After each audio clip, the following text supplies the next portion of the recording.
Hello, welcome back to Math Time with Professor Prime, and I'm your host as always, Professor Prime. Let's talk about math and migraines. So, some of you all out there may deal with migraines, some of you may not. Some of you may deal with them, but you're not aware that you deal with them. It depends. But what I want to do is I want to talk about them and how math is actually involved and how it can help you keep track of things. Um, so for migraines, like if we're talking about what they are, for a lot of people, you may have heard that they're, an intense headache.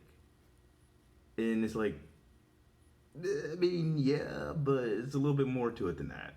So if you get a migraine, right, I feel like, it's like your central nervous system is on fire. So, things are getting attacked. And you do get a headache with that typically. And it is quite intense or, has the potential to be, but it also comes with other symptoms, right? Because you have that pain, that throbbing sensation that comes with that very intense headache. But, you might also get nausea. You might also have vision problems, right? And you might become very sensitive to light and sound. And there's math in how the body functions, and there's math in what's happening to your body when it's going through a migraine. And with that migraine, it could last for a few hours, or it could last several days if you're unlucky enough. And for some of the things that cause it, it varies person to person.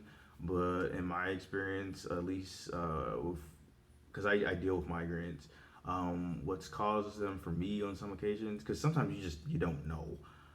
But sometimes it was a question of diet. Sometimes it was a question of hydration. Sometimes it was a question of the weather. And in all those cases, there's math in that. In terms of like food, for instance, like if I have too little or I eat too much, I could get a migraine. So I have to balance that. And there's math in how that works, and it's also the type of food, so I have to be careful with that too. For sleep, if I get too much, too little, same issue, right? So I have to be balanced with that. And for the weather, I cannot control the weather yet. But that is a serious thing. So one of the big things there is barometric pressure, a.k.a. atmospheric pressure. Some people might know it as air pressure. Wherever the case may be, changes in barometric pressure can be a huge issue, can be a big thing with migraines. So times in the year where it's like particularly rainy or the weather is changing a lot, or times that are unpleasant for me. And I gotta imagine a lot of other people too. Certainly ones that I've talked to who also deal with migraines.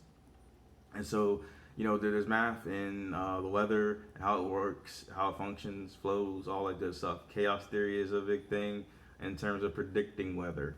And the weather's a chaotic system, so that's pretty cool, right? It's like it's subject to these small like changes, and then a lot can come from that. But we've become very good at predicting it. So it's like it's pretty cool because it's like it's kind of like randomness that you can manage, if that makes sense. And then in terms of treatment, it's going to vary person to person. It's going to vary if you're seeing experts or not. Sometimes you end up trying to like manage the things that you can manage. Like you can control your diet to an extent. Like what you're eating and how much you're eating and when you're eating. And there's math in that. Same with hydration. Because for me that's a big thing too. If I don't drink enough water, that's a huge trigger for me for migraines. So it's like, am I drinking enough? And I got to figure out, my hydration needs each day. And for the weather, it's like I keep track of it, weekly and also like day to day. But even if I didn't, I would know what was going to happen. I know for me, sometimes I'll take Tylenol, and honestly, regular Tylenol does not do the trick. So sometimes I'll take Excedrin, and sometimes that doesn't necessarily do the trick, but there's a Excedrin with caffeine, and that works, and it's kind of like a balancing act, because if I take one, maybe that's not enough. If I take two, yeah, there's a good chance that it's gonna knock out that migraine, but it could potentially make me hyper. But if the migraine's big enough, no, it's not. So it's kind of interesting, and it's like, how many pills do I take? One or two? And hey, I can only take that for 24 hours if I get a Excedrin. There is a Tylenol caffeine, and that's like, I think every 6 hours or every 8 hours. But like, the idea is like, you got to be careful with that too, because it is the same amount of caffeine in Excedrin. And that's just it too, because whether you're taking Excedrin or the Tylenol, like with the caffeine or without, or some generic brand, there's math in it. There's math in like the medications that you could be prescribed for. You could be prescribed from a doctor, right? There's math in how many pills that you take per day, or how long those last. How many is in a container or box. How many milligrams a tablet is. There's math in the composure of a pill, what it's made of, and what quantities it is. Or there's a smoother way to say that, but my point is, there's math in how the pills are structured, right? And again, like the quantity of each of the ingredients in the pills. There's math in the shape of those pills. There's math in the shapes of the containers, the boxes, you name it.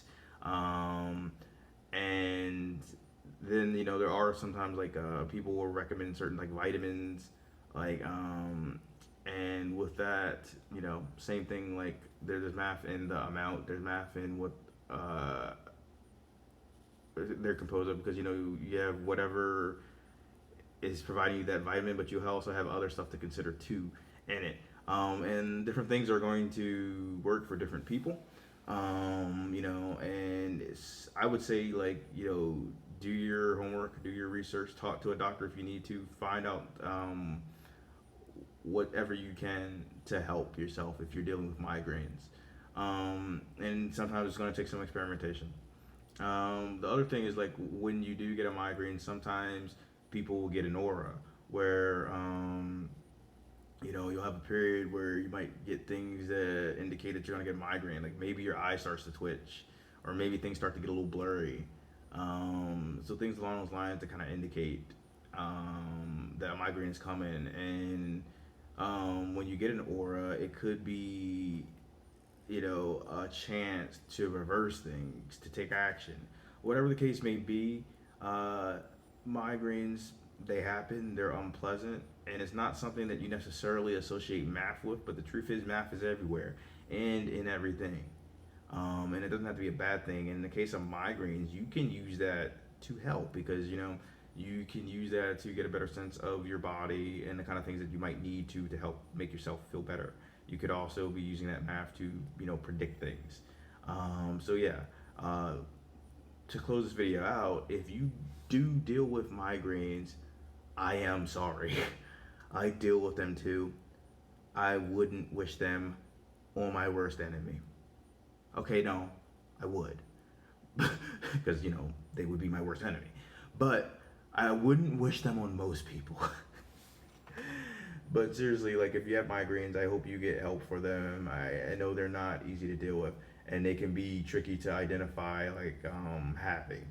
But once you do realize you do, I do find at least you can figure out ways to experiment, ways to get better, and again, getting help if you need it, because there's nothing wrong with that.